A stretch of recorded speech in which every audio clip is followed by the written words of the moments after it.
Bienvenue sur Rock Your MLM, le podcast qui secoue les codes du marketing de réseau et t'accompagne à construire un business solide, aligné et puissant. Je suis Isabelle, conseillère doTERRA depuis bientôt 4 ans et aujourd'hui coach MLM assumé. Ma mission, aider les femmes à oser leur style, à se reconnecter à leur puissance et à faire du MLM un vrai levier de transformation. Ici, tu l'as compris, il n'y a pas question de casse, de pression, mais juste vraiment des clés concrètes, de l'alignement et un max de feu pour te faire passer au niveau supérieur.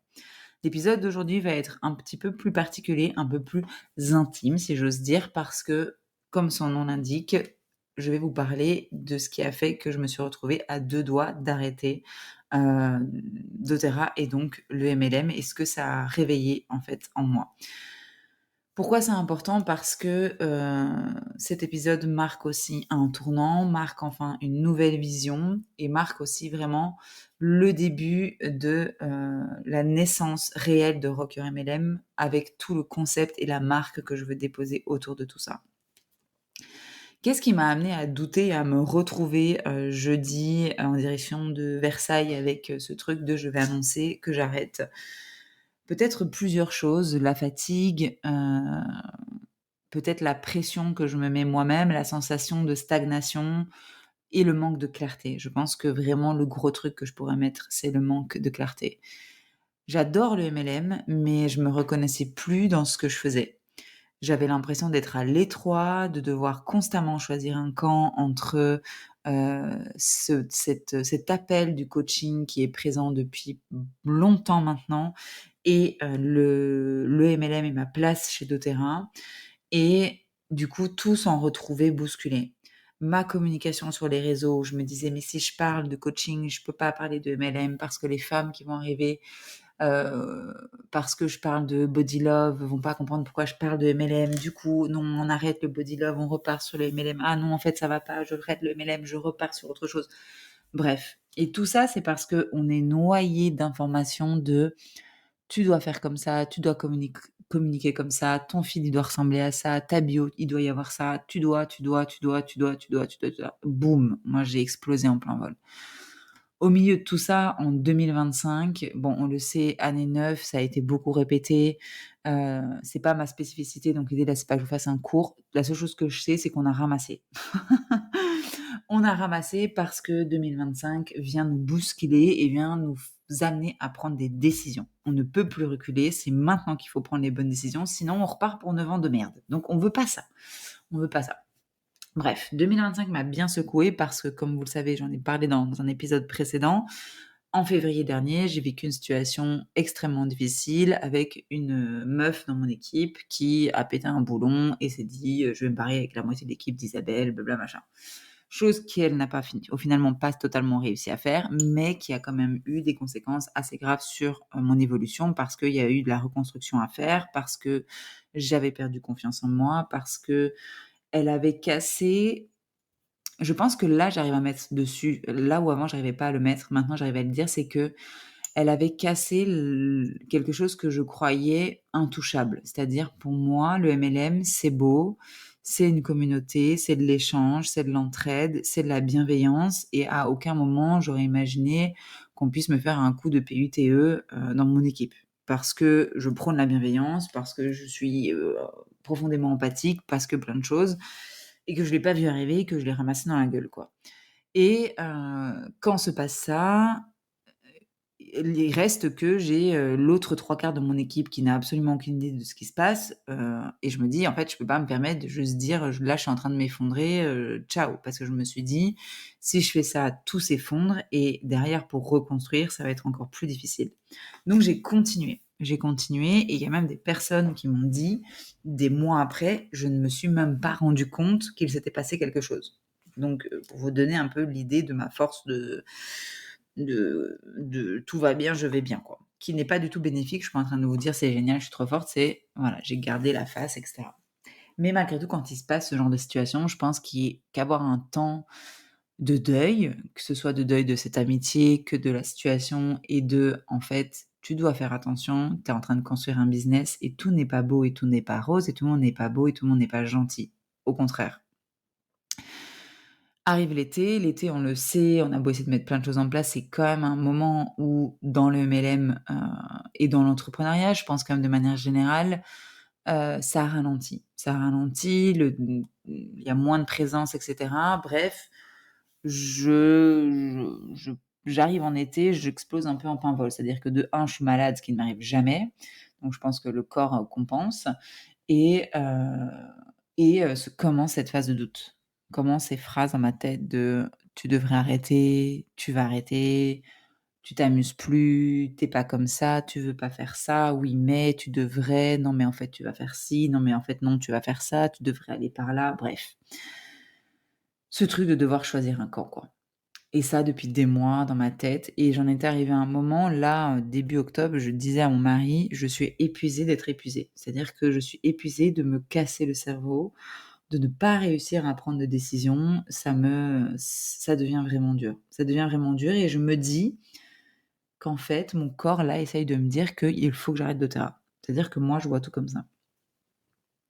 Je pars à Paris et une amie me dit: «Vis ton week-end et essaye d'aller voir dans ton corps ce qui se passe. Est-ce que tu es bloquée? Est-ce que tu te sens, prisonnière? Est-ce que tout ça? Ou est-ce qu'au contraire, tu as l'impression que tout s'ouvre, que tu es à ta place et cetera et cetera?» Donc je vais à ce fameux, week-end et à cette fameuse convention où j'avais une intervention à faire devant 1000 personnes. J'y vais en ayant ce truc de me dire: «Je vais annoncer que j'arrête», mais j'y vais pas du tout en traînant les pieds. Je suis très heureuse d'y aller. Je suis très heureuse parce que, je retrouve des gens que j'aime, que je côtoie depuis maintenant presque 4 ans, que je vais être avec mon acolyte dans ma chambre, donc Marion, que je vous présente plus, essentiellement addict. Si vous la suivez pas sur les réseaux, je vous invite à aller la suivre, mais on dort ensemble depuis qu'on a commencé doTERRA et la seule fois où je l'ai pas fait, j'ai fait l'école buissonnaire sur un événement et tout. Elle m'a dit: «Bah, tu vois, hein, quand on n'est pas ensemble» bon bref, on est ensemble, bref, donc j'y vais vraiment heureuse d'y aller et de faire cette intervention. Mais je me dis: «Voilà, ce sera la fin, ce sera la dernière fois».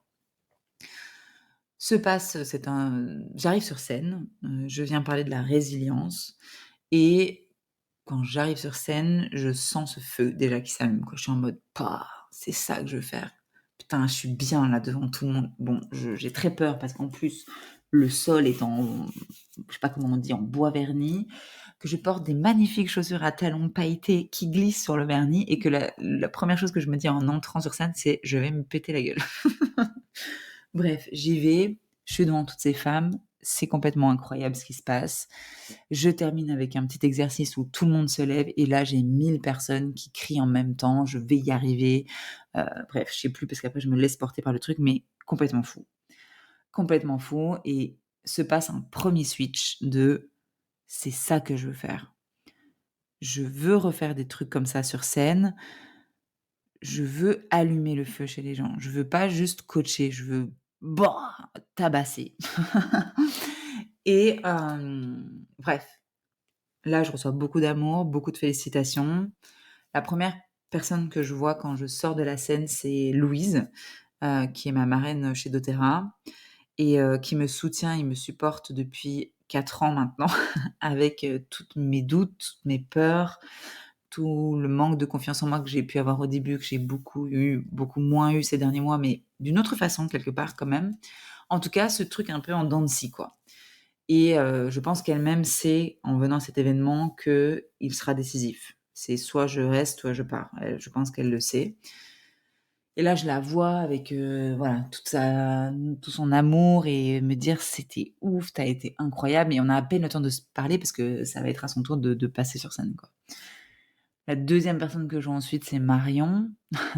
Marion qui est une personne que j'estime, tout autant que Louise, heu, qui fait partie de mes modèles aussi et qui pareil, me dit ce truc, «Purée, c'était ouf, tu étais incroyable, tu étais tellement à ta place», bon bref. Et donc il y a ce truc qui continue à mouliner en moi de: «Mais c'est ça que tu veux faire, c'est là, regarde, ça a toujours été là, c'est» voilà. Je reçois beaucoup de messages, je reçois beaucoup d'amour. Le soir, on a une soirée showroom et cetera où je fais mère Noël, je distribue des cadeaux et où là, tout le monde en profite pour me faire des retours aussi sur Rocker MLM, le podcast et où on me dit: «Mais purée, quand même le message, il y va quoi, il est reçu par les filles, elles kiffent ça. Dans les accompagnements que tu as déjà pu mettre en place jusqu'à maintenant, tu as toujours eu des bons retours. Les pièces du puzzle commencent à se mettre, quoi. Et la dernière pièce arrive le dimanche, quand j'anime un atelier, sur une retraite qu'organise Louise, où j'interviens pour, un sujet mindset. Pas de sujet précis, je lui dis juste, voilà, je vais faire un truc mindset, réveiller sa puissance, et pour toutes celles qui m'écoutent et qui étaient là, ne le prenez absolument pas comme un manque de respect, mais vraiment, je ne l'avais pas préparé. Pas dans le sens rien à battre, machin. Dans le sens, je savais ce que je voulais faire, j'avais préparé les chansons que je voudrais mettre pour, passer ces messages-là. Je savais les messages importants que je voulais faire passer, mais j'avais pas fait de texte, quoi. J'y étais en mode, vas-y juste avec tes tripes, vas-y avec ce que tu as envie de dire, crie si tu as besoin de crier, pleure si tu as besoin de pleurer, bref. Et c'était fou, c'était incroyable. Et là, je mets la dernière pièce du puzzle. Je mets la dernière pièce du puzzle et je me dis, en fait, j'ai pas à choisir, j'ai juste à assumer, quoi. Il y a vraiment ce truc, c'est complètement fou ce que c'est venu réveiller. Heu, il y a vraiment eu une révélation et je pense qu'elle s'est vue même dans mon corps, même dans mon visage avec les gens qui m'entourent de manière, régulière, qui l'ont vraiment constaté. Ce que j'assume aujourd'hui, c'est déjà doTERRA à fond, c'est-à-dire que, mon ambition d'avancer avec doTERRA, le total alignement que j'ai avec ça, l'envie d'y aller et parce que rien n'arrive par hasard, les derniers événements qui se sont passés avant, Paris viennent confirmer en fait, ce truc de: «Il faut que tu continues». Le coaching autour du MLM ouvert à toutes les femmes et à tout réseau, c'est-à-dire pas que doTERRA. Je sais maintenant qu'il y a des personnes de chez Monade qui m'écoutent, Shogun et cetera. C'est aussi ouvert à vous et ce que je veux, c'est vraiment créer une approche unique qui va allier vraiment le human design avec le développement personnel et avec, mon truc qui va venir tabasser, quoi.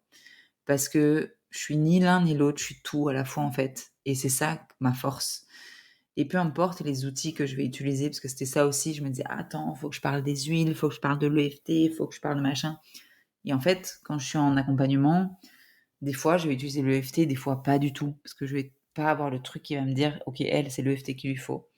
Parfois, ça va être la visualisation qui est un outil que j'aime énormément et pour lequel j'ai aussi énormément de retours positifs, parce que c'est un moyen qui m la visualisation, là où l'EFT, c'est quand même très calme comme partage, la visualisation, il y a des fois où je peux me laisser porter par ce feu, où j'arrive à le mettre dans ma voix, quoi et en fait, s'aligne enfin en fait, Rock Your MLM, c'est ça.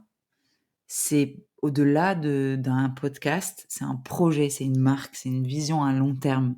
C'est vraiment un concept que je veux créer et poser. C'est un mouvement, en fait, que je veux porter sur les prochaines dizaines d'années qui vont arriver, avec cette offre de coaching qui va bientôt arriver, avec ce projet. J'avais un projet qui est prêt depuis 6 mois, que j'ai jamais sorti parce que, je me disais: «Oui, mais tu sais pas, personne va aimer».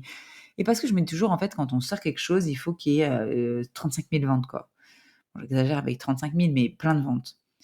Mais en fait, je me dis, si déjà au début, je change 2 personnes, puis 3, puis 4, puis 5, puis 10, puis 15, puis 20. En fait, c'est ça la logique de cette évolution. Je pense pas qu'il y ait des gens qui commencent un business, peu importe le type de business, et qui ont vendu directement, 300 000 accompagnements. Quand bien même j'en vendrais 300 000, j'ai pas assez de temps pour toutes vous accompagner parce que ce que je veux faire, c'est vraiment un accompagnement rapproché. Je veux pas faire un truc en ligne, «Tiens, prends ta plateforme et débrouille-toi». Ce sera vraiment quelque chose d'hyper, intime, mais puissant et c'est ça 2026. C'est un écosystème, c'est pas juste une offre. Il y a un autre gros projet qui arrive sur lequel je ne peux absolument pas vous parler, mais qui va être juste incroyable et qui va être la, consécration de ce que je veux faire, heu et que j'ai hâte dont j'ai hâte de vous parler et voilà, qui va juste être fou et qui me là, quand je vous en parle, j'ai des frissons partout et je me dis: «Ça va être tellement beau, ça va être tellement incroyable». Le message final de cet épisode, c'est quoi? Au-delà de vous raconter ma life, c'est de vous dire déjà que c'est OK d'avoir des moments de doute, heu, mais que je pense que ce qui a fait la différence cette fois-ci, c'est que j'en ai parlé. J'en ai d'abord parlé à Louise, qui le sait depuis cet été que cette question est là dans ma tête, quoi. Je me pose la question et on en a parlé ce week-end et je lui ai dit: «Ça a été hyper dur pour moi parce que quand je t'ai parlé de mes doutes, tu m'as dit: "Quoi que tu fasses, c'est pas grave, je suis pas inquiète, je m'en remettrai"». Et sur le coup, je l'ai pris un peu comme une claque en mode: «Mais en fait, elle en a rien à foutre. Allez, vas-y», que je faisais ma petite Calimero et j'ai pris conscience après ce week-end qu'en fait, dans tous les cas, j'avais pas envie d'entendre: «Non, mais reste, machin», parce que je serais pas restée sur les bonnes, pour les bonnes raisons. Et avec tout ce qui a pu se passer en 4 ans, aujourd'hui, j'en suis profondément convaincue, c'est qu'on ne peut pas convaincre les gens de rester. C'est soit tu pars et c'est ta décision, soit tu restes, mais c'est aussi la tienne. Et peut-être tu pars et tu reviendras, on n'en sait rien, mais je veux pas être là: «Non, mais tu devrais rester parce que tu comprends, c'est génial, machin». Non, chacun fait sa route et en fait, ça, je l'ai compris après. Je l'ai compris après qu'en fait, c'était aussi une preuve déjà aussi de sa force parce que ça, j'en suis profondément convaincue, c'est que même si je devais lui dire que je partais, je sais qu'elle s'en serait remise et ça, j'en suis profondément convaincue. Et c'est ce qui fait aussi que, on peut être capable de construire le type de business qu'on construit, c'est qu'on s'en remet et on fait preuve de résilience et on reconstruit et c'est pas grave et on y va, quoi. Mais, mais le fait qu'elle me dise ça, c'est venu me chercher aussi. C'est venu me chercher dans: «Attends, parce que là, personne te retient. Du coup, là, si tu pars, est-ce que tu es sûre? Qu'est-ce qui va se passer? Est-ce que tu vas être aligné avec ce qui va rester? Est-ce que» bref et ça m'a vraiment poussée à aller très loin dans la réflexion. Trop loin, parce que comme je vous le disais, là, j'étais arrivée, début octobre quand même, totalement dans le brouillard parce que j'ai un défaut que je vous invite à ne pas, à ne pas avoir vous, c'est que, je parle trop de mes doutes aux gens et du coup, tout le monde y va de son avis, sauf que, le point de vue de chacun étant différent, ça ne nous aide absolument pas et ça met encore plus de doutes dans tous nos questionnements et donc j'étais vraiment dans un brouillard, bref. Tout ça pour dire que je sais aujourd'hui très clairement où je veux aller, que Rock Your MLM va continuer à être Rock Your MLM, va continuer à exister, que j'ai plein d'autres choses à vous partager et que surtout si vous doutez, si vous vous cherchez, que vous pensez peut-être que vous devez choisir entre plusieurs choses, il y a toujours un fil rouge. C'est juste qu'il faut le créer. Oser créer quelque chose qui n'existe pas et bien sûr que ça plaira pas à tout le monde, mais c'est aussi ça, en fait, qui va vous différencier. C'est quand vous allez assumer toutes vos parts que vous allez être entièrement vous et que donc les gens vont vous choisir pour ce que vous êtes pleinement. Voilà, je pense que je vais terminer cet épisode là-dessus. Il y en aura d'autres prochainement, ne vous inquiétez pas, je reviens, avec plein d'idées, mais surtout ce que je voulais vous dire, c'est que n'hésitez pas à venir me voir sur Instagram pour me partager vos ressentis. Alors au-delà de venir me dire que c'est génial, bien sûr que ça fait plaisir et j'adore lire vos retours, mais surtout, s'il y a des choses que vous avez envie que j'aborde, des sujets, vous savez, j'ai pas de tabou donc faites-vous plaisir, mais des sujets, des problématiques, s'il y a des personnes que vous voulez retrouver en interview, peu importe, mais n'hésitez pas à partager parce qu'avant d'être, après que ça soit mon podcast, je veux aussi que ce soit le vôtre et qu'il y ait du contenu qui vous parle et que vous avez envie d'écouter. N'oubliez pas de vous abonner, pour être averti des nouveaux épisodes, de laisser les petites étoiles pour permettre aussi au podcast d'être plus vu encore et partagé. Et surtout, n'oubliez pas de rejoindre ma newsletter Journal d'une femme pas si forte pour être averti de toutes les nouveautés que je vous prépare sur les prochains mois. Parce qu'il y a une chose qui est sûre, c'est que pour les personnes qui seront abonnées, pour toutes les personnes qui me suivent de manière plus intime, si je puis dire, il y aura toujours des offres early bird, il y aura toujours des choses que vous aurez en avant-première. Donc vraiment, osez aussi prendre cette décision de dire: «OK, j'y vais, je m'abonne». C'est une newsletter, au pire des cas, vous l'ouvrez pas, mais le contenu, simplement gratuit en mode, «C'est comme ça, tiens, je te balance tout», c'est pas ça qui vous transformera. Donc osez aussi prendre des décisions et vous mouiller et y aller vraiment. Je pense qu'on se retrouve demain pour un nouvel épisode parce que j'ai déjà le thème du prochain. Je vous remercie pour votre fidélité, votre écoute et tous vos témoignages et on se retrouve très, très bientôt. Je vous embrasse, prenez soin de vous.